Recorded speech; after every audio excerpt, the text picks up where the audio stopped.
오늘은 후보자들이 주도하는 자유로운 토론 시간을 가져보려고 합니다. 바로 주도권 토론입니다. 각 후보에게 주어진 시간은 6분입니다. 각 후보자는 가급적 많은 후보자에게 질문해 주시면 감사하겠고요.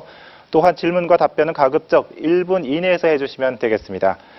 하지만 이 사안은 원활한 토론을 위한 권장사항이지 의무사항은 아니라는 점 말씀드립니다. 즉, 주도권을 가진 후보자가 6분 동안 시간을 자율적으로 할애해서 토론을 이끌어 주시면 되겠습니다. 주도권 후보는 상대 후보의 발언을 제지할 수도 있고 주제를 자유롭게 바꿀 수도 있습니다. 이번 주도권 토론에서 사회자는 가급적 개입을 하지 않도록 하겠습니다. 자, 먼저 김인원 후보가 토론을 주도해서 진행하도록 하겠습니다. 김인원 후보 6분 드리도록 하겠습니다. 먼저 김효재 후보와 그다음에 기동민 후보에게 일괄적으로 질문을 하고 싶습니다. 먼저 김효재 후보에게 묻겠습니다. 김효재 후보님은 2008년 성북을에서 국회의원에 처음 당선된 후 청와대 자리를 옮기면서 의원직을 사퇴하고 불출마 선언까지 하셨습니다. 2011년 8월 4일 사퇴서가 처리되었지만 2011년 6월 9일 정무수로 발탁되었기 때문에 실질적으로 약 11개월 동안 성북을 지역에 국회의원이 없는 공석 상태로 방치를 했습니다. 정치인으로서는 매우 무책임한 태도가 아닌가 싶습니다. 이에 대한 입장을 듣고 싶습니다. 두 번째는 만약에 국회의원이 당선된 이후 박근혜 대통령께서 역시 또 청와대로 부르시면 또 국회의원직을 포기하고 달릴 것인지 묻고 싶습니다. 세 번째, 국민은 깨끗한 정치인을 원하고 있습니다. 정무수석 발탁되신 후 김효재 후보님은 정당법 위반, 공무상 비밀 누설죄 등 2개의 전과가 있었습니다. 과연 깨끗한 정치를 원하는 국민들에게 어떻게 설득할 것인지 묻고 싶습니다. 네 번째, 동북선 사업이 난항에 빠진 것은 시공사였던 경남기업이 성완종 사태로 법정 관리에 들어가 사실상 공사를 추진할 능력을 상실했기 때문입니다. 그런데 당시 경남기업이 대기업인 현대엔지니어링과 GS건설을 제치고 시공사를 결정된 것은 김효재 후보님께서 국회의원이었던 시절인 것으로 알고 있습니다. 그리고 또한 김효재 후보님의 친형인 김의제 씨가 경남기업에서 대표이사로 근무한 것으로도 알고 있습니다. 그래서 외부에서 볼 때는 경남기업의 수주가 일종의 특혜일 수 있다는 그런 의혹이 있을 수도 있습니다. 이에 대한 답변을 부탁드립니다. 그리고 기동민 후보에게 먼저 묻겠습니다. 국민들은 싸움질 하지 않는 정치인을 원하고 있습니다. 기동민 후보님께서는 2010년 예산안 날치기 사건을 위해서 국회 폭력 사건 연루되어서 공무집행 방해죄로 벌금 400만 원을 선고받은 사실이 있습니다. 싸움질 하지 않는 국회의원을 바라는 국민들에 대한 입장을 말씀해 주시면 고맙겠고요. 두 번째, 정치후원금은 굉장히 좋은 제도입니다. 그러나 여전히 정치보험금은 권력의 자리에 있던 사람에 대한 눈도장을 찍는다든가 또는 권력의 자리에 있었더라도 그 이후에 보답하는 그런 성금으로 비판을 받고도 있습니다. 기동민 후보님은 현재 후원금이 얼마큼 들어와 있는지 그것을 묻고 싶습니다.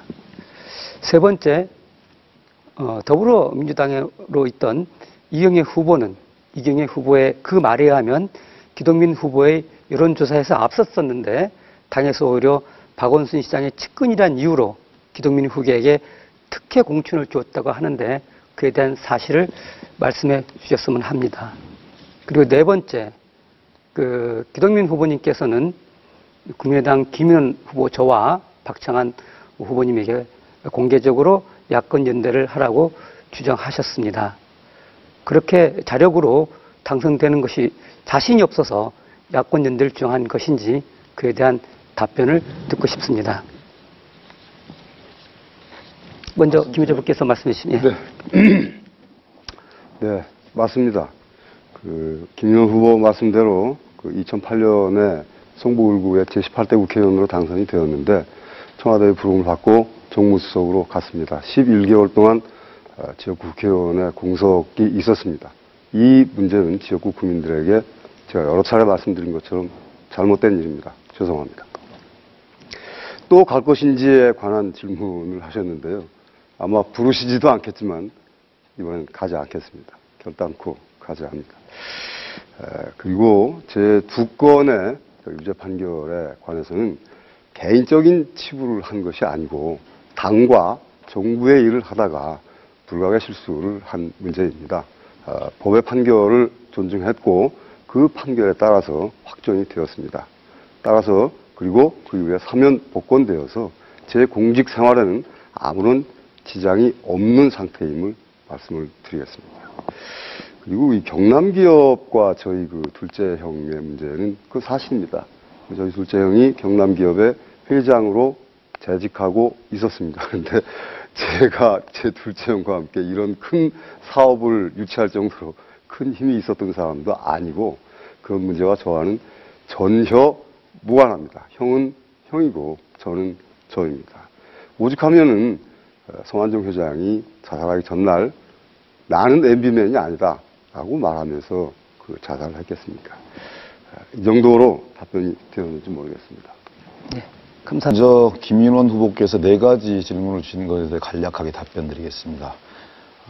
예산안 날치기건, 이명박 대통령께서 4대강 예산안 밀어붙이라고 국회에 지시해서 한나라당이 밀어붙이는 과정에서 파생한, 저는 민주당의 당직자였고요. 그걸 막는 과정에서 파생한 일입니다. 제가 알기로는 아마 김인원 후보 그 당시에 저희 당 소속이었을 것 같은데 그 당시에도 그런 생각을 하셨던 건지, 그걸 싸움꾼 싸움질로 그렇게 볼 수 있는 문제인지 한번 여쭙고 싶고요. 전직 검사의 눈에는 그런 부분들이 그렇게 보일지 모르겠지만 우리 정당을 함께했던 사람들, 야당을 함께했던 사람들한테는 죄송스럽지만 영광스러운 훈장이었다고 생각합니다. 후원금 내역 밝혀라. 선관위 들어가서 나중에 다 공개할 테니까 다 보십시오. 마치 무슨 직위를 이용해서 어떻게 한 것처럼 한 그런 뉘앙스 대단히 불쾌합니다. 국회의원 후보 정도 되려면 그런 정도 1억 5천 정도는 채울 수 있어야 되는 거 아닙니까? 허위사실 유포, 이거 대단히 심각한 문제라고 생각하는데요. 특정 후보의 이름을 빌리긴 했지만 여론조사를 조작해서 이런 표현을 쓰셨어요. 그거 대단히 심각한 표현이고 허위사실 유포죄로 걸릴 수도 있다는 경고 말씀드립니다. 단일화, 야권연대. 국민들은 그렇게 얘기합니다. 왜 서민들의 삶이 이렇게 먹고 살기 힘들어 죽겠는데 너희들까지 분열되어서 그 난리를 피우느냐. 하나로 단결해서 박근혜 정부의 경제 실정을 심판하고 새누리당의 장기 집권 구조들을 좀 막아내라. 이런 것들이 국민의 야당을 향한 준엄한 그 경고이고 준엄한 요청입니다. 정치하는 사람이 화답해야 되는 거 아닙니까?